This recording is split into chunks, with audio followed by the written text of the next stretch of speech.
Under the circumstances, it is only natural, sir, that we should have some measure by which the university education can be coordinated into something which will cater for national unity and for national recovery in the sphere of education.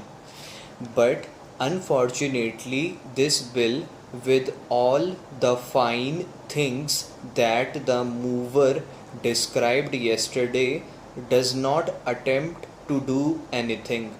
For instance, it has gone far beyond the terms of reference, if I may say so, of the University Education Commission with regard to the constitution of a University Grants Commission.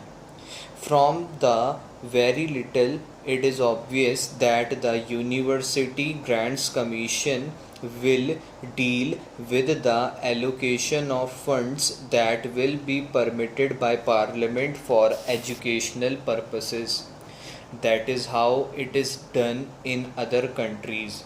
In England, for instance, the British Parliament makes a grant and the University Commission distributes it among the 19 universities. Here, this is not a compulsory measure. This is not an obligatory measure. Now, this is not the way to reorganize education even at the university level.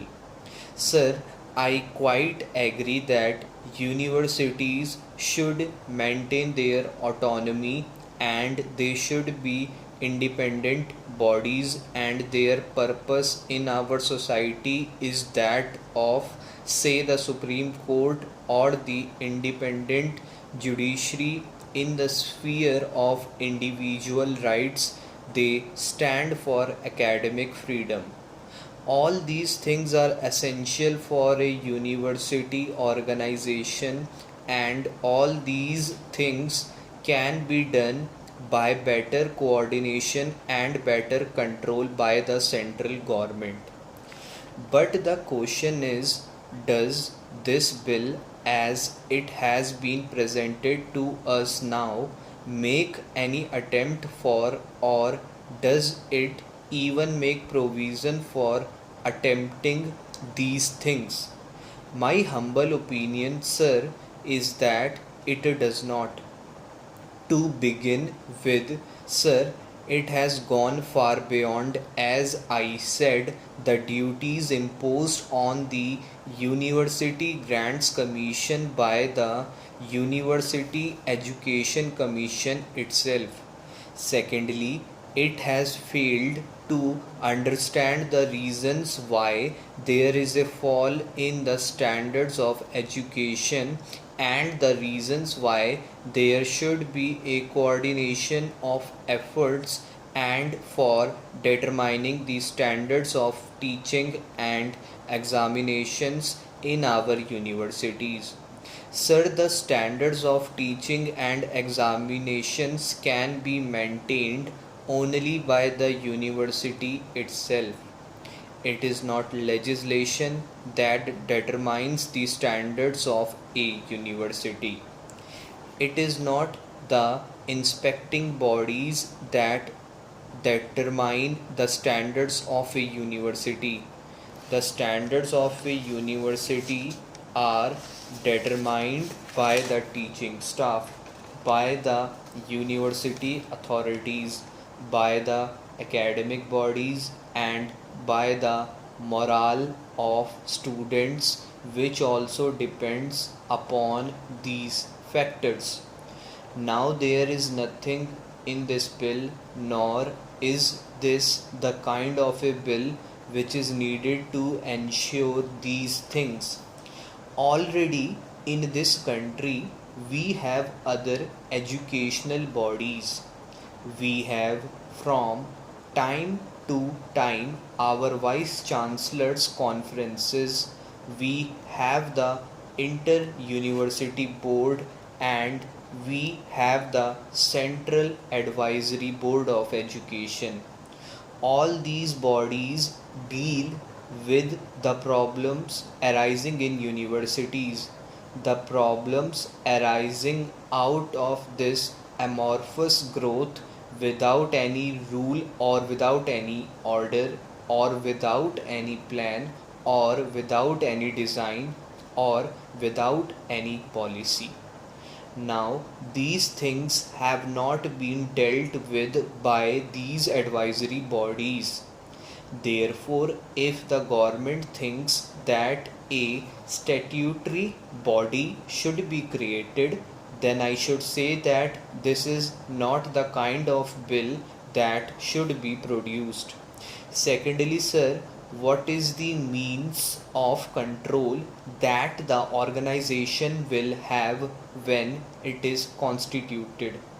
The means of control is finance, and finance that it has is very inadequate indeed, as it is evident from the financial memoranda. Now, we may agree that the University Grants Commission is likely to get huge grants, as it should, in my opinion, because one recalls the statement made by the minister in the British Parliament. After distributing 12 million pounds to 19 universities, he said, if there is a demand for university education, I will not hesitate to grant more funds. That should be the spirit in which our parliament should work with regard to the encouragement of university education. Now, there is no obligation on the government to supply funds, nor is there any on the universities to apply for funds. Mr. Chairman, sir, the speakers who have preceded me have given a very grim picture of the economic situation, employment situation, and a very depressive situation of the country.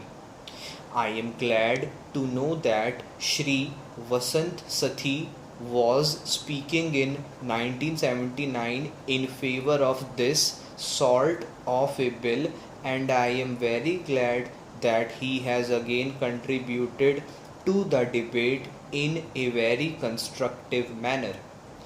Well, we have figures galore, statistics galore, but figures and statistics would not solve our own problem.